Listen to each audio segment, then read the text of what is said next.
ગુજરાતમાં હવે એક સપ્તાહ વરસાદની સંભાવના નહિવત, માત્ર પડી શકે છે હળવા ઝાપટા, ગરમીમાં થઈ શકે છે આંશિક વધારો. ગુજરાતમાં હજુ સુધી સરેરાશ 9 ઇંચ સાથે મોસમનો 24.63% નોંધાયો વરસાદ. દક્ષિણ ગુજરાતમાં સૌથી વધુ 35%, જ્યારે કચ્છમાં સૌથી ઓછો 1.92% વરસાદ. રાજ્યમાં વરસાદમાં ધોવાયેલા 36 રસ્તા અને 964 વીજ પોલ હજી પણ બંધ. અમરેલીના 11, જૂનાગઢના 7 અને ભાવનગરના 5 રસ્તાના સમારકામ બાકી, તો 119 ટ્રાન્સફોર્મર સેન્ટરનું પણ સમારકામ બાકી હોવાથી કેટલાક વિસ્તારોમાં હજુ પણ અંધારપટ. સુરતમાં 6 તાલુકાઓમાં 62.21 લાખથી વધુની અપાઈ આર્થિક સહાય. 2877 લાભાર્થીઓને મળ્યો લાભ. કેશ રોલ્સ અને ઘરવખરીની નુકસાનીની ચૂકવાઈ સહાય. સુરત કલેક્ટરના માર્ગદર્શન હેઠળ કાર્યવાહી. સુરતના ગોડાદરામાં નાણામંત્રી કનુ દેસાઈ અને કેન્દ્રીય જળશક્તિ મંત્રી CR પાટીલની ઉપસ્થિતિમાં અપાઈ કેશ રોલ્સ. અસરગ્રસ્તોને કરાવ ઘરવખરી સહાયનું વિતરણ. પ્રભારી મંત્રી અને જળશક્તિ મંત્રીએ અસરગ્રસ્ત વિસ્તારોની લીધી મુલાકાત.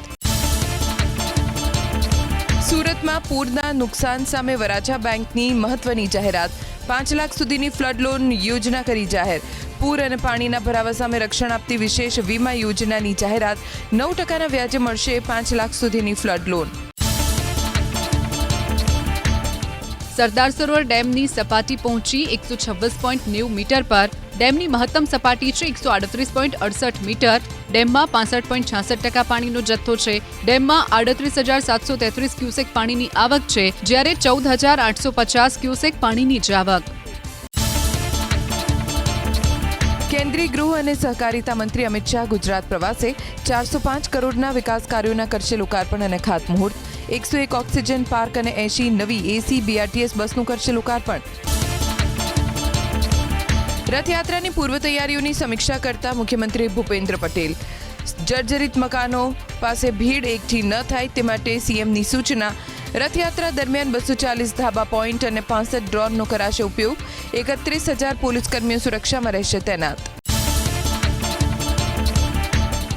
અમદાવાદમાં રથયાત્રાના બંદોબસ્તમાં આવનારા 4,500 પોલીસકર્મીઓને કરાશે AIથી ગાઈડ. પોલીસના ડેટા ChatGPTમાં અપલોડ કરાતા તેમના રહેવાની, ડ્યુટી પોઈન્ટ અને ટાઈમ સહિતની મળી જશે વિગતો. અમદાવાદમાં હવે ચલણનો દંડ ભરવા માટે નહીં જવું પડે પોલીસ સ્ટેશન સુધી. ચોકી પર જ ભરી શકાશે દંડ. ST હાઈવે પર ગોતા બીટ પોલીસ ચોકી પર શરૂ કરાયો પ્રયોગ. 3 વર્ષમાં 428 કરોડના દંડ સામે માત્ર 17%ની થઈ વસૂલાત. 21 રાજ્યના 331.4 કરોડના સાયબર ફ્રોડના રેકેટનો પર્દાફાશ. ગાંધીનગર, વડોદરા, અમદાવાદ અને સુરતથી MBAના 2 વિદ્યાર્થી સહિત 15 પકડાયા. કમિશન પરના બેંક ખાતામાં APK ફાઇલ નાખી કરોડો રૂપિયા દુબઈ મોકલ્યા. 545 ગુનામાં ખાતા વપરાયા હોવાનો ઘટસ્ફોટ. બેક ટુ સ્કૂલ મિશન અંતર્ગત બનાસકાંઠાના વિદ્યાર્થીઓ સાથે મુખ્યમંત્રીનો સંવાદ. દીકરીઓના શિક્ષણ પર મુખ્યમંત્રીએ મૂક્યો વિશેષ ભાર.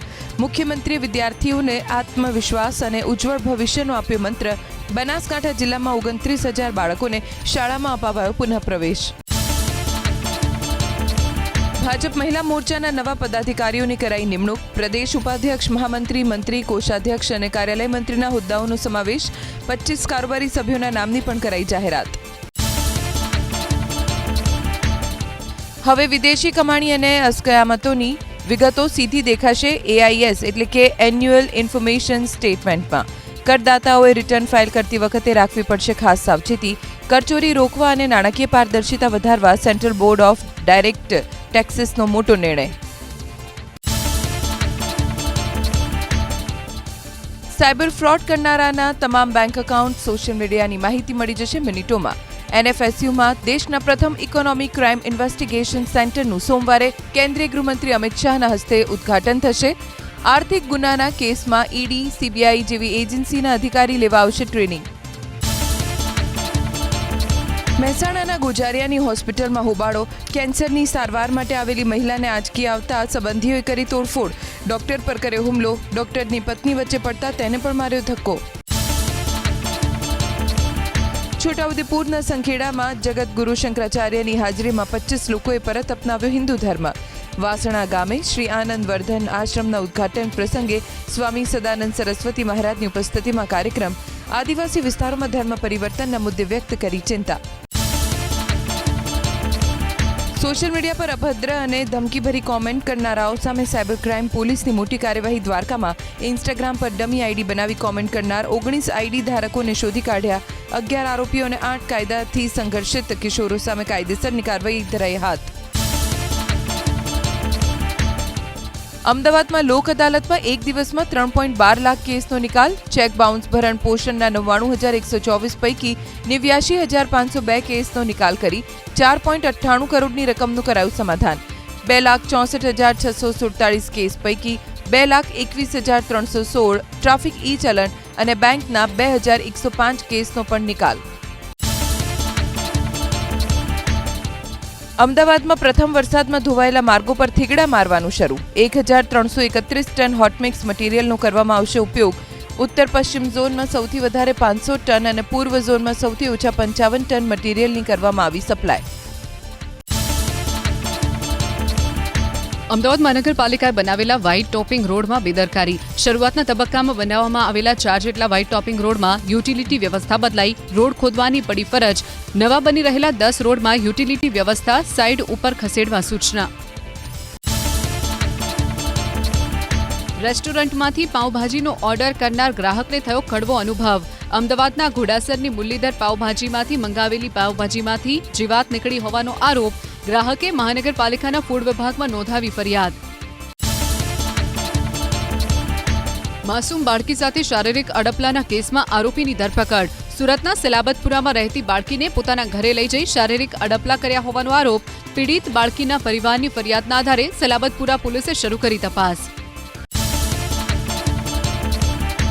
વડોદરાના સાવલી ઉદલપુર રોડ પર ભાદરવા ચોકડી પાસે બની ચીલ ઝડપની ઘટના. રોડ પર પૈસા ગણતા બાઇક સવારોએ સિમેન્ટ જોઈએ છે તેવું કહીને કરી 5,000ની ચીલ ઝડપ. પોલીસે સીસીટીવી ચકાસવા હાથ ધરી કવાયત. અમદાવાદના વસ્ત્રાલમાં 2 યુવકોના ટોળા વચ્ચે માથાકૂટ થયા બાદ પોલીસે 8માંથી 5 આરોપીઓને ઝડપી પાડ્યા. 3 સગીરાને જુવેનાઇલ જસ્ટિસ બોર્ડ સમક્ષ કરાયા રજૂ. સ્કૂલમાં પાણીના છાંટા ઉડાવવા બાબતે થઈ હતી બબાલ. રથયાત્રા પૂર્વે સુરત પોલીસનું ઓપરેશન રેમ્બો. ક્રાઇમ બ્રાન્ચે શહેરના અલગ અલગ વિસ્તારોમાંથી 70થી વધુ અસામાજિક તત્વોને ઝડપી પાડ્યા. આરોપીઓ પાસેથી 100થી વધુ પ્રતિબંધિત ધારદાર હથિયારો કરાયા જપ્ત. ખેડાના નડિયાદ મહાનગરપાલિકા વિસ્તારના ગામોના સુવ્યવસ્થિત વિકાસ માટે સર્કિટ હાઉસ ખાતે મંત્રી સંજયસિંહ મહેડાની અધ્યક્ષતામાં યોજાઈ બેઠક. ફતેપુરા, ડુમરાલ, ડભાણ, મંજીપુરા અને કમળા ગામ વિકાસલક્ષી યોજનાઓ અંગે થઈ ચર્ચા. નડિયાદના મેયર, ડેપ્યુટી મેયર, સ્ટેન્ડિંગ કમિટીના ચેરમેન અને GTPCLના ઉચ્ચ અધિકારીઓ રહ્યા ઉપસ્થિત. જગતગુરુ શંકરાચાર્ય સ્વામી સદાનંદ સરસ્વતીજીના હસ્તે છોટાઉદેપુરના વાસણામાં શ્રી આનંદવર્ધન આશ્રમનું કરાયું ઉદ્ઘાટન. કાર્યક્રમમાં 25 આદિવાસી અને વનવાસી ભાઈ બહેનોએ સ્વેચ્છાએ ફરીથી અપનાવ્યો સનાતન હિન્દુ ધર્મ. સુરેન્દ્રનગરના લીંબડીમાં ભગવાન જગન્નાથની રથયાત્રાના આયોજનને લઈને મોટા મંદિર ખાતે યોજાઈ બેઠક. રથયાત્રાના રૂટ, સુરક્ષા વ્યવસ્થા, સ્વયંસેવકોની કામગીરી, પ્રસાદ વિતરણ તેમજ વિવિધ આયોજન સંબંધિત મુદ્દાઓ પર કરાઈ ચર્ચા. લીંબડી, ચૂડા અને સાયલા પંથકમાં મોટી સંખ્યામાં વિવિધ સમાજના આગેવાનો અને કાર્યકરો રહ્યા ઉપસ્થિત.